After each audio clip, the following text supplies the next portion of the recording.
Hello everyone, আমি রুদ্রাক্ষী। আজকে বাড়িতে আলু পটলের একদম কষা করেছিলাম, তো সেটাই তোমাদের সঙ্গে শেয়ার করছি। তার জন্য প্রথমে পটলগুলোকে এরকম কেটে নিয়েছি আর আলুও কেটে নিয়েছি। আর এইটা আমি একদমই নিরামিষভাবে রান্না করি, পটল আলুর তরকারিটা। তার জন্য আদা আর এখানে পাকা লঙ্কা নিয়েছি। তো এইটাকে আমি এবার একটু বেটে নেব।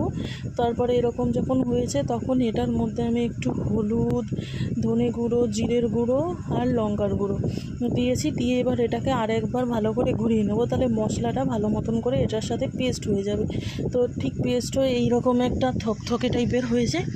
তো এবার এটা রেখে দিয়ে এবার কড়াইতে বেশ খানিকটা তেল দিয়েছি। তেলটা এবার গরম হওয়ার অপেক্ষা, কিছুক্ষণ ধরে তেলটা রেখে দিয়েছিলাম। তারপর গরম হয়ে যাওয়ার পর পটলগুলো দিয়ে দিয়েছি। পটলের মধ্যে নুন আর হলুদ দিয়ে দিয়েছি। দিয়ে এবার পটলটাকে খুব লাল লাল করে ভাজতে হবে।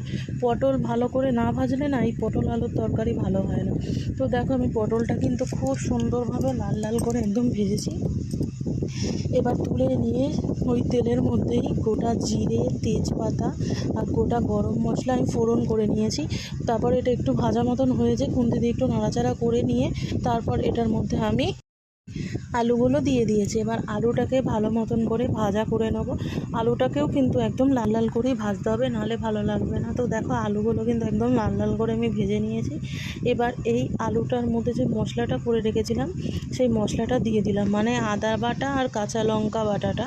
তার সঙ্গে হলুদ দিয়েছি, জিরে, ধনে, লঙ্কার গুঁড়ো দিয়ে যে বেটে রেখেছিলাম সেটা দিয়ে ভালো মতন করে কষিয়ে নিয়ে এবার যে একটু কষানো মতন হয়ে গেছে, তারপর আমি সামান্য একটু জল দিয়ে আরেকটু কষিয়ে নিয়েছি। আর যখন মশলা থেকে তেল ছেড়ে গেছে তখন এটার মধ্যে আমি পটলগুলো দিয়েছি। পটলগুলো দিয়ে এবার পটলের সঙ্গে ভালো মতন করে আমি মশলাটাকে একদম সুন্দরভাবে কষিয়ে নেব যতক্ষণ না মশলার গা থেকে তেল ছাড়ছে। তো দেখো, মশলার গা থেকে কিন্তু তেল ছাড়তে শুরু করে দিয়েছে। এবার এটার মধ্যে আমি একটু নুন দিয়ে দিয়েছিলাম। নুন দিয়ে এবার আরেকটু ভালো মতন করে এটাকে আমি ভেজে নেব। যেহেতু আমি মশলাতে নুন দিইনি, সেই জন্য আমি পরে একটু দিয়ে দিয়েছি নুন দিয়ে এবার ভালো মতন করে কষানো হয়ে যাওয়ার পর এটাতে আমি জল দিয়ে দিয়েছি। এবার জলের মধ্যে পটল আর আলুটাকে সিদ্ধ করব ঢাকা চাপা দিয়ে। অনেকক্ষণ ঢাকা চাপা দিয়ে সিদ্ধ করার পর ঝোলটা অনেকটা কমে গেছে। তারপর আমি কিছুক্ষণ নাড়াচাড়া করে নিয়েছি। করার পর এবার এটার মধ্যে একটু ঘি দিয়ে দেবো। আলু পটলের তরকারিতে ঘি দিলে স্বাদটা খুব ভালো হয় খেতে। তো ঘিটা দিয়ে এবার ঘিটা দেওয়ার পরে আরেকটু নাড়াচাড়া করে নিচ্ছি। তারপর এটার মধ্যে আমি গরম মশলার গুঁড়ো দিয়ে দেবো। তো গরম মশলার গুঁড়োটাও দিয়ে এবার একটু নাড়াচাড়া করে নামিয়ে নিলেই আলু পটলের রসাটা একদমই রেডি। তোমরাও বাড়িতে এরকমভাবে আলু পটলের তরকারি করে দেখতে পারো, খেতে অসাধারণ লাগে। এটা শুধু শুধু ভাত দিয়ে কিন্তু দারুণ লাগে খেতে।